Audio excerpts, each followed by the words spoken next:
We are here with the Spider-Man Brand New Day breakdown and recap. And spoiler alert, I don't really know I need to tell you that if you're here already watching, but it has all the Easter eggs and stuff that we missed, and I'm excited. I went to go see it last weekend. Very, very beautiful movie. Um, it was amazing seeing Hulk return. I I started clapping. I started like three slow claps inside that theater, and they were all most of them were successful. The one that wasn't successful was the one when Peter started kissing MJ, and it wasn't successful because MJ turned out to be Jean. Spoiler alert. But yes, everything else was successful, and the movie in itself was successful as well. And I'm happy. I'm ready. I'm ready to get inside this video. This is an hour and almost 30 minutes long, so get comfortable, get your food, get your clothes, do whatever you're doing. Make sure I'm set up nice so we can watch this video. Let's just get to it, man. I found over 100 actual Easter eggs and really hard to spot details in Spider-Man Brand New Day. It's apparently a great power that I have that Aunt May says makes me special. I'm Eric Boss of the New Rockstars channel, and this is a complete breakdown of every Easter egg and reference and detail you missed in Spider-Man Brand New Day. I seriously found over 100 Easter eggs, and I can't wait to share them with you with this scene-by-scene breakdown of Destin Daniel Cretton's amazing film. A breakdown that might be one of our longest, most in-depth breakdowns we've ever done on this channel. Spoiler warning if you have not seen this movie yet. I am wearing our Spidey Who's Who design. This design do it to and theme on piano, the theme that he composed originally for begins. We hear composer Michael Giacchino's Spider-Man theme on piano, the theme that he composed originally for Spider-Man Homecoming, but we only hear part of the melody. Here it goes dun, dun, dun, dun. And normally the theme goes dun, dun, dun, dun, dun, dun. But last week at San Diego Comic-Con, I got to meet Michael Giacchino after his annual composer panel, and he said at this panel that for his theme for Spider-Man Brand New Day, he actually took the Homecoming theme and subtracted notes from it in order to represent the missing elements of Peter's life now. Similarly, over this opening Marvel Studios title card, something has been erased here too. Peter. We start with concept art and poster art of Peter from Spider-Man Homecoming, Spider-Man Far From Home, and Spider-Man No Way Home, and then instead of iconic MCU script lines like the opening title bumper normally has, here we see script lines of Peter and Doctor Strange's exchange near the end of Spider-Man No Way Home, when Peter told Doctor Strange to go through with the memory wipe spell, the runes of Kafkal, in order to close these rifts in reality. So the line here is Peter saying, cast a new spell, make everyone forget me, and Doctor Strange saying, it would be as though you never existed, and then Peter saying, I know, do it. And then we see the golden ring of those runes of the memory wipe spell as it bursts outward, and then shots from all these past films of Peter with others as he vanishes from the frame. From No Way Home, MJ reading the newspaper, the headline, Peter Parker and his spider minions. Remember, Peter laid beside her on that rooftop with his head on the chemistry textbook. Now he vanishes so that she's by herself in this frame. Technically, that newspaper would have also warped so that Spider-Man never would have been outed by Mysterio, but remember, the memory wipe spell just left out the part of Mysterio's message that outed Peter. There was still the part of the broadcast where Mysterio blamed Spider-Man for everything that happened in London. So now in this memory, MJ's just reading some article about how Spider-Man's an asshole. And then this shot from Far From Home where MJ and Peter walk in Prague, this was right when MJ deduced that Peter was Spider-Man. Peter vanishes from this shot. And then from No Way Home, on the right of the frame here, we see Peter in the icy Sanctum Sanctorum with MJ and Ned, and then Peter vanishes from this. And then from Homecoming, on the left of the frame here, Peter's at the lunch table with Ned in the moment they fawned over Liz Allen, and then behind Ned on the inner top of the R, Aunt May is folding laundry. I think this is from Homecoming. And then on the right, on the lower leg of the R of Marvel, MJ and Peter are on Tower Bridge kissing from the end of Far From Home, but Peter vanishes from that. And then on the further right, on the other leg of the R of Marvel, Ned and Peter are sitting beside each other on the tour bus in Far From Home. Peter vanishes from that. And then above that, on the curved part of the R of Marvel, Peter's facing Green Goblin in the final battle of No Way Home, but notice he does not vanish here. Maybe because Norman Osborn and Peter Parker from Earth 96283 still remember that Peter is Spider-Man, because that spell did not affect people in other universes. And then on the far right, on the left arm of the V, MJ is standing next to the crown jewels in the Tower of London vault in Far From Home. Peter wasn't around her for that memory anyway. And then back at the top of the A of Marvel, the moment Peter said goodbye to MJ and Ned before the spell in the sunrise in No Way Home. And then as we pull away from the letters and we see Marvel, we see Aunt May in the M, Ned in the A, Peter in the R, this is from the final battle of No Way Home, an MJ in the V, and I think that's Doctor Strange's spell glowing in the E. And the final Marvel Studios title appears over the Spider-Man mask. So we open this film on Peter Parker in his new apartment in Manhattan, an attic. I've been seeing a lot of people wonder how like Peter's able to fund this apartment, and I have a question. Like I really don't know how. Like, yeah, he could be selling Stark Tech, or he could be selling Stark. He wouldn't do that. He wouldn't do that. But what is he doing to afford all this? Maybe life insurance off Aunt May, which does make sense. He could definitely take that life insurance off of her. I mean, he's still under law, her nephew. So, and even though they forgot who he was, he's still an actual person, right? There's still a Peter Parker. Or wait, that spell really did screw me up though, because they made it seem like throughout, but on paper there is still like a Peter Parker on paper, right? He has birth certificates. They can't just erase that. They can erase the memories of the person like typing the birth certificate, but they can't erase that it's actually there. Storage loft that he must have gotten on the cheap and moved into since the last place we saw him move into in No Way Home's epilogue. Peter has a new self-built suit fabricator device, 3D printing repairs to his suit. Gone is the Stark tech that he used to do this kind of thing in past MCU films. Now all of Peter's tech must have been engineered by himself. And you can see on his dresser his old sewing machine, the one that he used to make the suit that he was wearing at the end of No Way Home. Over this we hear Peter's voice. Hi, my name is Peter Parker. You don't remember me, but I have something to tell you that's going to sound crazy. But it's the truth, and I know you're going to believe me because you're very good at telling when I'm lying. As we'll see in a moment, these are the words to Peter's letter to MJ, a letter that MJ will eventually read in this movie and believe him because she's good at telling when people are lying. This is a letter that he nearly gave her in the final minutes of No Way Home in the donut shop, but stuffed in his pocket instead. Now he keeps it in that same coffee cup that MJ gave to him. Peter is calibrating his web shooters with the help of his new AI assistant, Evie. No, Evie does not stand for Eric Voss, but she is voiced by Naomi Watts, the first major screen actress Tom Holland worked with in the 2012 film The Impossible, an actress that he really credited with teaching him how to conduct himself as a professional actor on a film set. So I really love how Tom's first on-screen mommy guides him throughout this movie. Peter has his own wall covered in less friendly neighborhood villains that he's been tracking lately, and a pop-up reconstruction of the set. We can see that it has various Daily Bugle print edition front pages about Boomerang, Tombstone, Scorpion, and Tarantula. Throughout this opening montage, he will take their photos off of this board as he brings them down. There is a clipped note at the top reading "Great power, great responsibility," as he tries to apply the wisdom that Aunt May gave him before she died. On Peter's desk, you can see containers of gold and bronze-colored substances. I'm assuming these are part of the high polymer ingredients that he mentions to Ned later that go into his webbing. In Spider-Man Homecoming, Peter's web fluid 3.01 contains salicylic acid, toluene, and methanol. I assume he uses even more efficient stuff now. Peter finds the letter that he wrote in this cup, as if he forgot that it even existed and hadn't read it in a while, and his voiceover goes on. We used to know each other. We were together, but something bad was going to happen, and the only way to stop it was to make everyone forget me, including you. Peter's phone buzzes with a notification from Ned's Instagram account about how Ned and MJ's first day at MIT. Remember when Peter asked Dr. Strange to carry out the... so bad if Ned and MJ got together.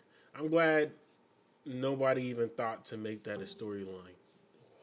That's hell. Like, that must be hell on earth. If that actually happened, that would have been hell. I would have hated everything. Like, damn. You could have seen him turn into, like, how Andrew said, I just got angry. Like, imagine that. It sucks.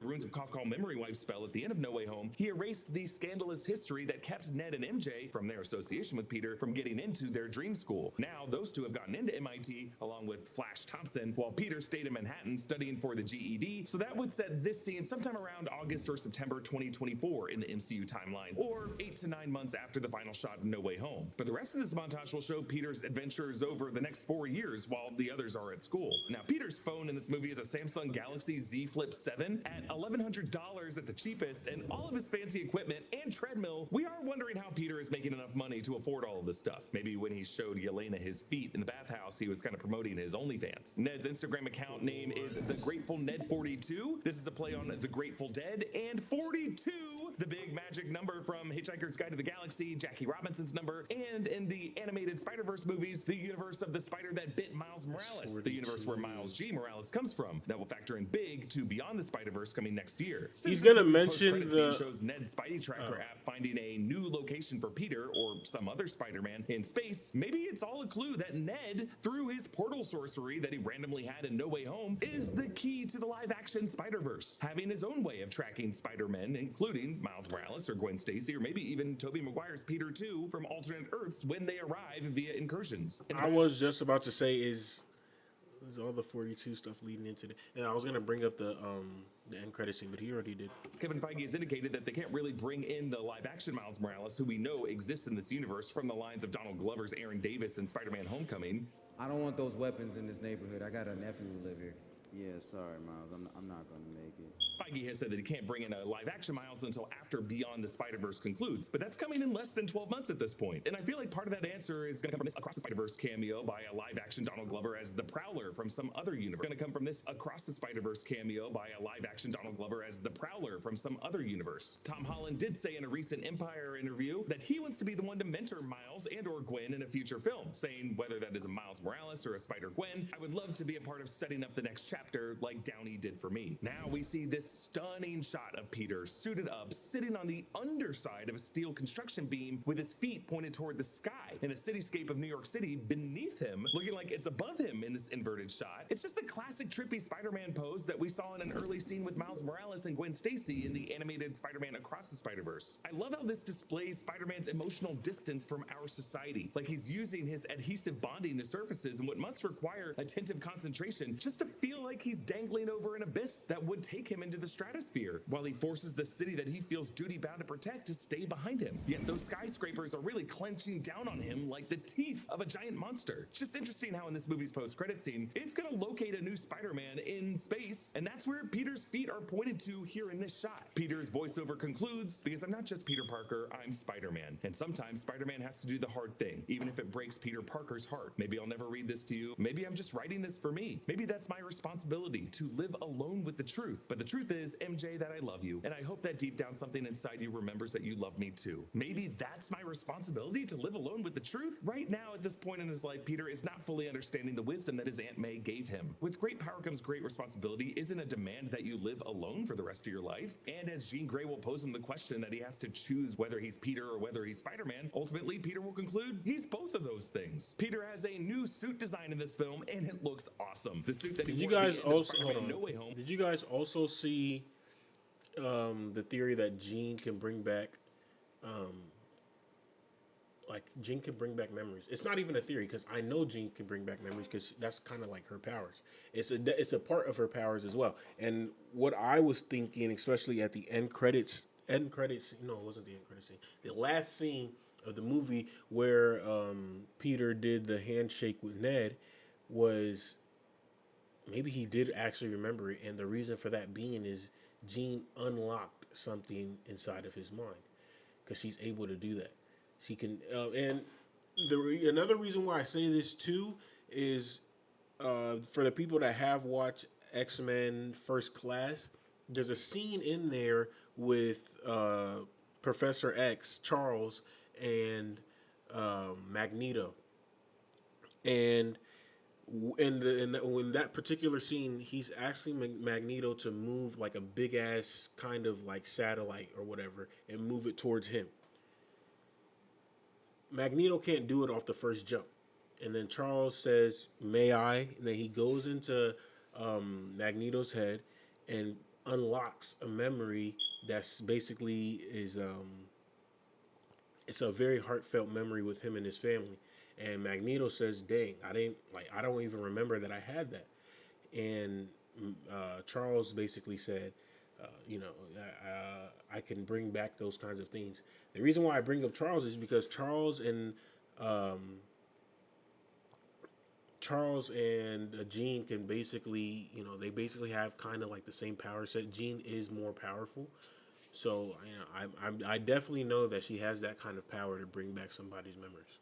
was described in that screenplay as, quote, a blue and red suit, new for him, but reminiscent of the suits he's seen before. And in the screenplay pages released by director Destin Daniel Cretton in this movie, they really doubled down that this new design was inspired by the suits worn by the Andrew Garfield and Tobey Maguire variants of Peter Parker that he met in that movie. You can really see that with the raised webbing on the red fabric, something that we haven't really seen since the Sam Raimi Tobey Maguire era, and the specific shade of blue, recalling the Mark Webb Andrew Garfield era, and really just the way the suit fits, with a certain looseness that allows the air to ripple through it, resulting in a natural fit that really made Andrew Garfield's suit one of the best looking on film. And the suit has a new chest logo to represent this new Brand New Day era. Gone is the squat techie spider logo from the Home trilogy representing Peter's hardwired collaboration with Tony Stark. Now we have this long-limbed spider with thick clawed legs that stretch up far and down his chest, representing the fact that this guy is getting arachnid organic webbing. To execute the vision of a Spider-Man in this new era, removed from the desaturated Stark Tech nanotech armor designs that Peter had before, Destin Daniel Cretton assembled a dream team of department heads. Director of photography Brett Pollack, Cretton's past collaborator from Short Term 12, The Glass Castle, that also had Sadie Sink in it, and Just Mercy, VFX supervisor Jerome Chen, who worked on the Andrew Garfield Spider-Man movies, really the best live-action web-swinging action that we've seen prior to this film, longtime costume designer Sasha Milkovic-Hayes, stunt and fight coordinator Finn Zhang, who choreographed fights in Shang-Chi, and colorist Tom Poole, the last of whom really brought out the reds and saturated midtones of the natural lighting that Pollack shot in. I really don't like comparing this movie to John Watts. So much goes inside of a movie, and just the tiniest details. So many things go inside of a movie to make it perfect, and it's really an art that you always have to appreciate whenever you go to the cinema.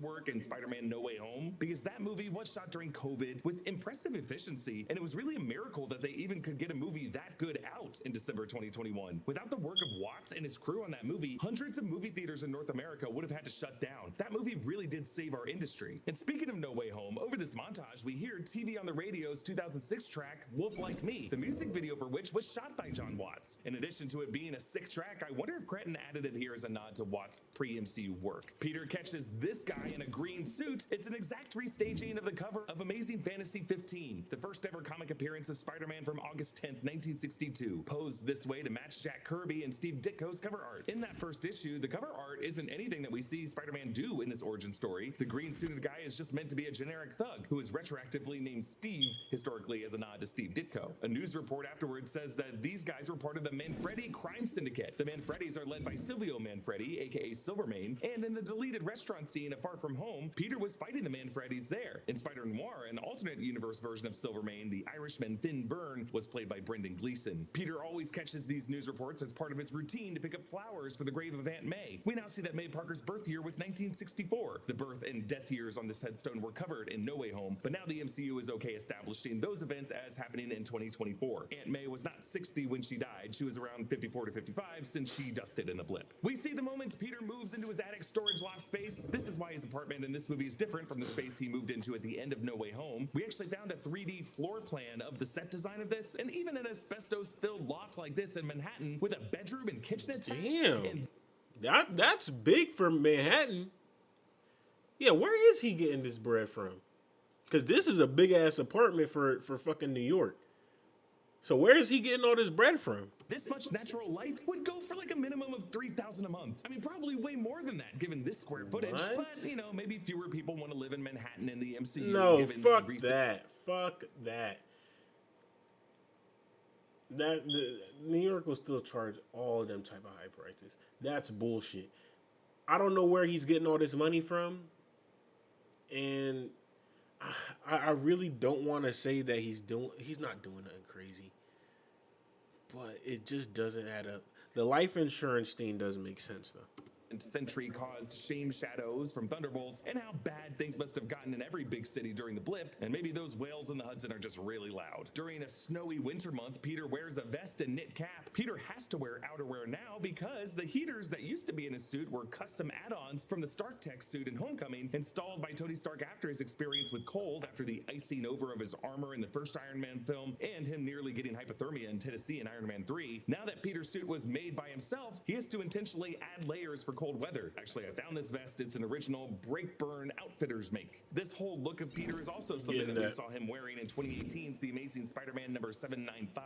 Peter is fighting Matt Gargan, the Scorpion, Michael Mando. We last saw him in Spider-Man Homecoming when he was seeking weapons from Adrian Toome's crew on the Staten Island ferry, then knocked into the water and arrested and imprisoned on Rikers Island, where we saw his scorpion neck tattoo as he vowed to put Spider-Man's head in a dryer. It's not clear in this moment how Matt Gargan got out of prison, but in Morbius, we saw Adrian Toomes teleport to another universe out of that prison, and maybe between the chaos of the blip and everything that happened during No Way Home, Gargan was just able to escape. Gargan now has his Scorpion exoskeleton suit, and it looks awesome. He never had that in Homecoming, but there was one subtle line indicating that Adrian Toomes and his tinkerer Phineas Mason did at least build it. We still have to do the Gargan deal, though, right? Yeah, but then that's it. This armor has a green color to it as a nod to Scorpion's look in the comics, and if you look closely at his uppercut attack on Peter, Gargan controls the tail movement with his arm doing the uppercut. I really love this functionality. This framing is a restaging of Alex Saviuk's comic book cover art from 1994's Spider-Man Adventures #2, a tie-in comic with the Fox Kids Spider-Man animated series that was airing at the time. Actually, when talking about all the comic covers that they recreated for this movie, Destin Daniel Cretton said that they had to shoot these slow motion shots at 420 frames per second, which is insane. That's 14 times slower than the normal frame rate of 30 frames per second. Cretton said that there wasn't room for acting choices in such a small gap of time, but that Tom Holland, within that 1/14th of a second, could control his body well enough in order to strike these kinds of expressive poses. I specifically love the detail of the knit cap flying off of Peter's head. In order to get that, you know how hard it would be to place that at first, to time it for it to fly off just like that? To finish this fight, Peter quips to Gargan, "Let's end this on a high note, yeah?" And then he knocks him out with a mini grand piano. Next, we see the MCU debut of Tombstone, Lonnie Lincoln, played by Marvin Jones III, aka Rapper Crundon. This AKA Tobias, the most racist man on the planet. A horribly racist dude. Have you guys seen he called fucking Black Lightning and his family the chocolate covered Incredibles? Some of the most craziest shit I've ever heard from a villain. Actually, I can't even put Frieza up there. Sal Buscema's cover art from 1988's Spectacular Spider-Man 142. Really the most iconic Tombstone cover. He asks, "If I drop you here, how long would it take for you to hit the ground?" This scene introduces Liza Colon Zayas from The Bear as Detective Jean DeWolf. DeWolf is a detective who teams up with Spider-Man during the 70s and 80s runs of the comics until the 1985 death of Jean DeWolf storyline, where she dies at the hands of the Sin Eater. Actually, in this scene of the movie, there is a shout out to the writer of that storyline, Peter David, with the storefront sign that reads P. David's Services. New York One news host Pat Kiernan makes another Marvel cameo as himself. He previously was the one who broke the Daily Bugle Mysterio footage that outed Peter Parker in Far From Home and in No Way Home, now reporting that it's a new New York as the crime rates have dropped to a record low thanks to Spider-Man's heroics. This movie is titled Brand New Day after a particular era of Spider-Man comics that began in 2008 following the One More Day storyline, in which Mephisto granted Peter's wish that the world would forget that Peter is Spider-Man, including erasing his relationship with MJ. In this era, established Peter as a classic anonymous, friendly neighborhood Spider-Man in a somewhat restored era of street-level conflicts and drug dealers, gangs, and other similar criminals. The montage shows Peter taking out more low-level supervillains, all in slow-motion shots recreating other classic comic covers, starting with Boomerang, restaging Eric J. Larson's cover art for 1991's Amazing Spider-Man 345. Boomerang Fred Myers was a Spider-Man villain from 1966. So it's kind of like he's going through each and every one of these storylines, and it's just kind of like it's a time skip past it. That's fire. Australian-American who got caught taking bribes that ended his baseball pitching career and fell into the crime organization called the Secret Empire. We found out from an art book related to this film that each of these boomerangs have different explosive abilities. Next, Tarantula, restaging Tarantula's first appearance in Ross Andrews' cover art of The Amazing Spider-Man 134 from 1974, showing Spider-Man evading one of Tarantula's foot blades on this boat. Just as there is on the cover, there's a cop here aiming a gun with his hand on another cop whom Tarantula had just injured. Tarantula, Anton Miguel Rodriguez, was a South American terrorist who ends up working for the Brand Corporation, who wears razor-clawed boots and gloves that are tipped with toxin that render his victims unconscious. Then Ramrod, restaging Bob Wycheck's cover art of The Amazing Spider-Man number 221 from 1981, when Spider-Man jumps to allow Ramrod to ram his head into a brick wall on the campus of Empire State University. Ramrod is a cyborg with metal plating on his head, shoulders, and chest, originally introduced in Daredevil number 103 in 1973 as a creation of Kerwin Broderick and Moondragon as a cyborg weapon against Daredevil. He faces Spider-Man in the 1981 comic, and a plot by Ramrod to develop a potion that will make people go into a rageful frenzy and then die shortly after. Billy Clements played Ramrod in this movie, and he said on Instagram that he was grateful to make it into the film considering they shot lots of other scenes with recognizable actors that were removed from the final cut. Kind of curious who else they had in mind for this movie. Pat Kiernan also said that Spider-Man defeated the Hand, whom we see Peter leaping toward in this epic slow-motion wuxia wirework shot. No, Daredevil was not VFX scrubbed out of this shot. The Hand Did you guys see that Jackie Chan? I thought Jackie Chan directed this scene. Apparently he did not, but he did appear on set. I do feel bad. I was telling everybody it was Jackie Chan, but shouts out to the guy who actually did do it. I don't remember his name, but shouts out to you, man. I'm sorry I already told everybody it was Jackie Chan. represents an ancient order of ninjas, first introduced in live action in the scrubbed out of this shot. The Hand represents an ancient order of ninjas, first introduced in live action in the Daredevil series in the Netflix era. Their goal then was to defeat death and attain immortality by digging up the bones of an ancient dragon buried beneath Midland Circle in New York City, remains that they used, along with human blood, to synthesize the resurrection elixir. The leaders of the Hand had used this to stay alive for centuries, but they used the last of it to resurrect Elektra Nachios into the weapon known as Black Sky. The Hand was supposedly defeated as of the Defenders crossover series in 2017, but this movie suggests that all these years later, the Order carried on, with these 5 or 6 left with their bright red Frank Miller era clothes. This movie really uses the Hand as a visual flourish to stage some really cool looking action, especially in the final battle in the prison, but I'm not sure how much the creative team working on this movie watched the Netflix shows or understood what the Hand was really trying to do back then. Peter receives the key to the city from new mayor Sheila Rivera. Sabrina Guevara returns here from Daredevil Born Again on Disney Plus, where Sheila was Mayor Wilson Fisk's chief of staff. But when Fisk was forced to resign at the end of season 2, it seems it's 180 from when Fisk, in his inaugural address, called out Spider-Man. Look, I haven't seen Daredevil. I might not watch Daredevil. But that doesn't mean I want to hear spoilers about it. Come on. It's a vigilante. I don't need a gun-toting vigilante who wears a skull on his chest, or a man who dresses in a spider outfit. Peter plays with his key to the city while he sits with his bruised legs next to his building's washing machine where he washes his suit, reminding me of Tobey Maguire. I don't know. You guys tell me, is Daredevil a good watch? Tell me. I really want to know if Daredevil is a good watch. 2, when he did his laundry and his suit turned all of his white clothes pink. Thanks to BetterHelp for sponsoring today's video. It's on the way and then healthy product navigating to their clients.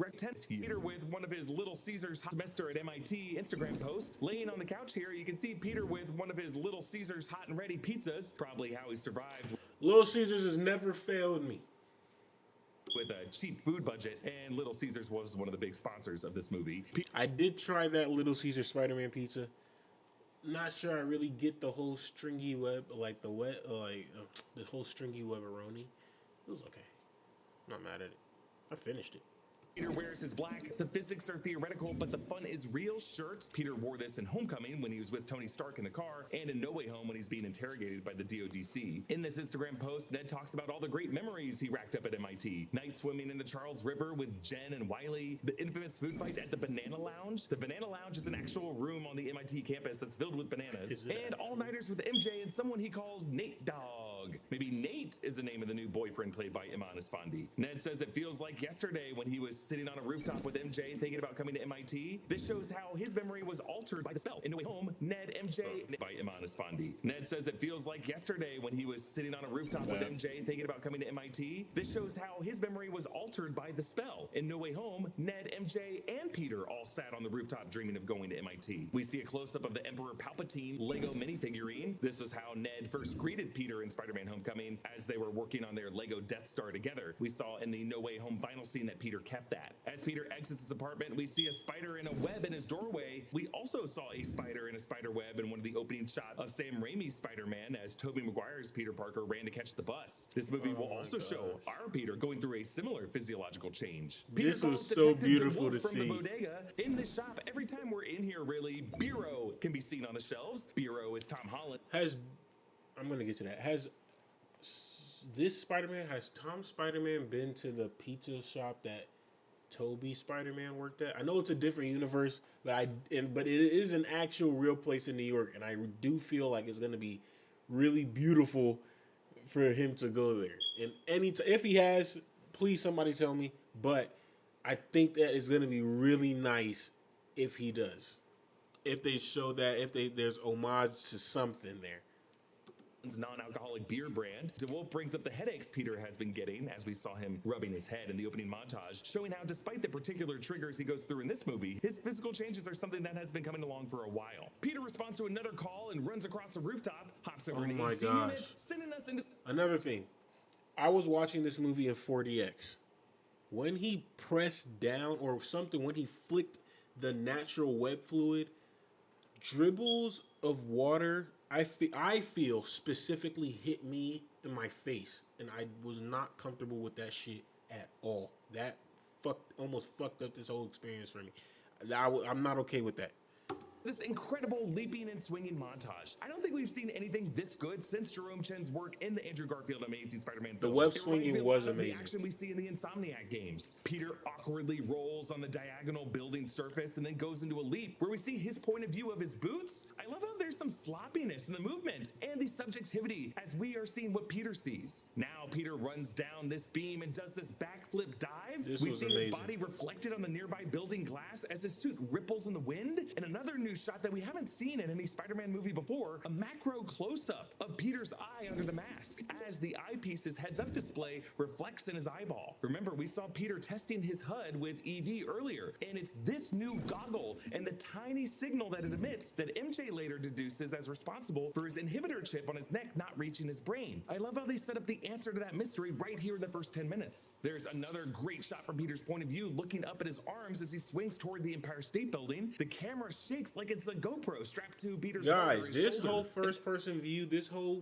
web-swinging thing was unbelievable in 4DX. The way I suggest everybody watch Marvel movies, and I feel like superhero movies, especially like this going forward, in my opinion, is to watch it regularly in IMAX first. But do not deny yourself that 4DX experience because it is lively. It's amazing. It is very amazing. Then on the next big leap, Peter just soars through the air, and notice how he takes a moment to like crack his knuckles as he looks over at the tank plowing through the street. He might also be rubbing his wrists because along with his headaches, his wrists have been aching. Peter here swings into this alley over a pipe, the kind that clotheslined Harry Osborn in the 2007 film. And he kicks off the side of the building to follow the hijacked tank as it plows through two cop cars. This scene and most of the exterior street shots were shot in Glasgow, Scotland, in the earliest days of shooting in August 2025.